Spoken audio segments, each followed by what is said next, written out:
wabarakatuh. Hai teman-teman, perkenalkan nama saya Reni Anggriani. Saya merupakan salah satu mahasiswi dari STK Jakarta Mahasiswa 5 dengan program studi pendidikan guru sekolah dasar ke semester 3 kelas A dengan NIM 2020070014. Nah, di video ini saya ditugaskan oleh dosen pengampu saya atas nama Pak Mulyadi dengan mata kuliah yang diampu yaitu pengembangan pembelajaran PKN di SD.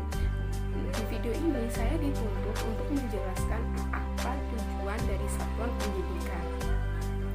Tapi teman-teman, sebelum saya langsung menjelaskan tujuan dari satuan pendidikan itu, saya akan menjelaskan terlebih dahulu apa sih maksud dari satuan pendidikan.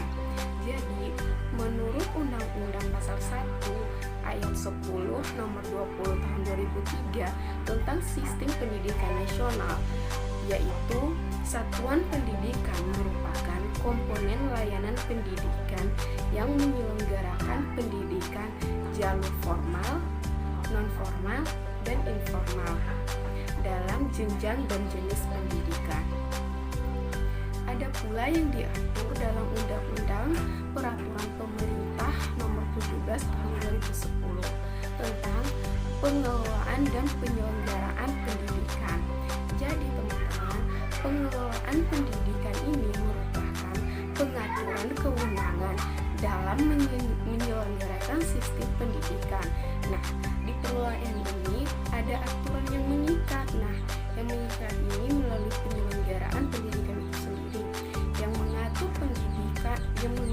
penyelenggaraan pendidikan itu yaitu pemerintah. Pemerintah yang dimaksud yaitu pemerintah provinsi, pemerintah kabupaten kota, penyelenggara pendidikan yang didirikan oleh masyarakat, dan satuan pendidikan agar sistem pendidikan dapat berlangsung sesuai dengan tujuan pendidikan nasional. Selanjutnya, penyelenggaraan pendidikan.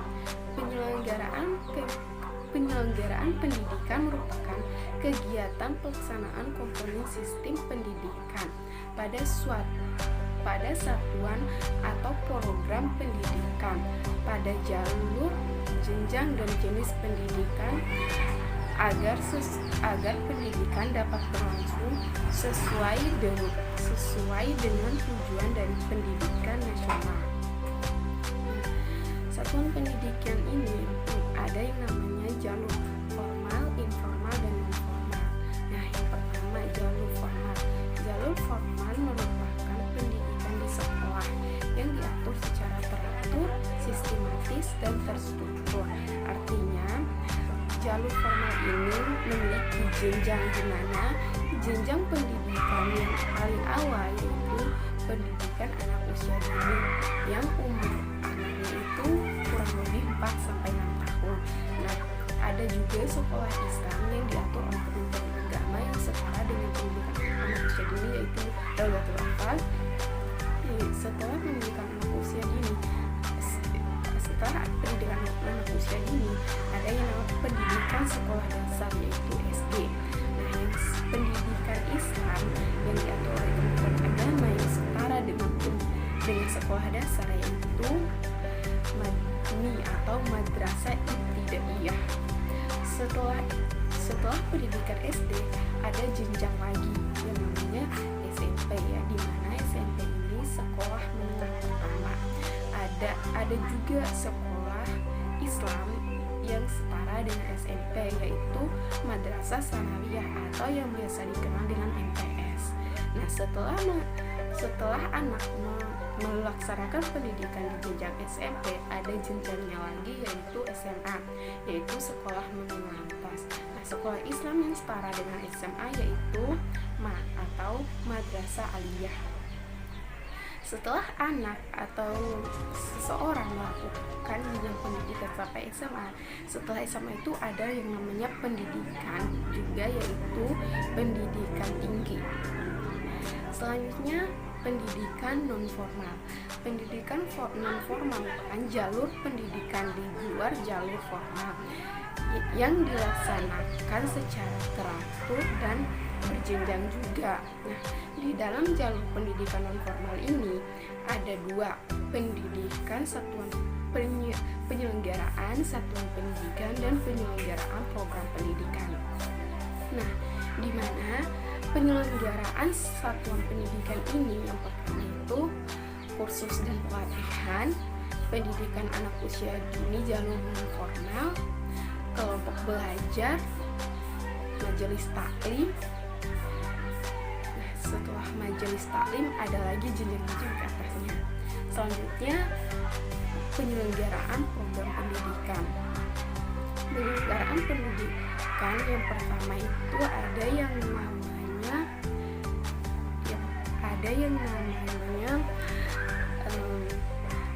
di dalam penyelenggaraan program pendidikan ini ada yang namanya pendidikan kecakapan hidup, pendidikan anak usia dini, pendidikan keaksaraan, pendidikan kepemudaan, pendidikan pemberdayaan perempuan, pendidikan kesetaraan, dan pendidikan keterampilan dan pelatihan kerja.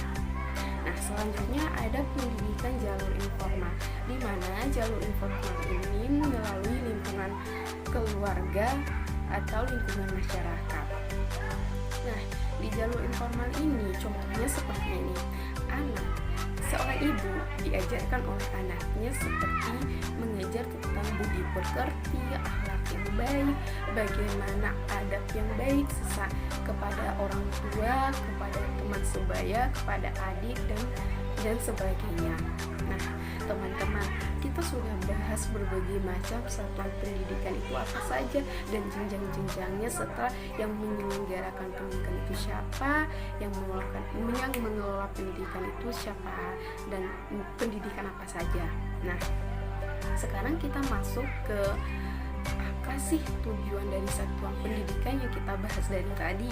Jadi tujuannya yang pertama yaitu teman-teman, yaitu tujuannya yang pertama meningkatkan mutu pendidikan kurikulum agar tingkat satuan pendidikan. Maksudnya itu tujuannya agar mutu dari kurikulum itu dapat meningkat sesuai dengan satuan pendidikan. Nah, tujuan selanjutnya yaitu meningkatkan kualitas pendidik dan kependidikan sesuai dengan tuntutan program pembelajaran yang ada. Nah, tujuan selanjutnya mengupayakan kebutuhan sarana media pembelajaran untuk menerapkan pembelajaran berbasis IT. Nah, yang artinya pemerintah atau kita semua yang saat kuliah ini mengupayakan agar sarana pembelajaran itu terpenuhi agar kita dapat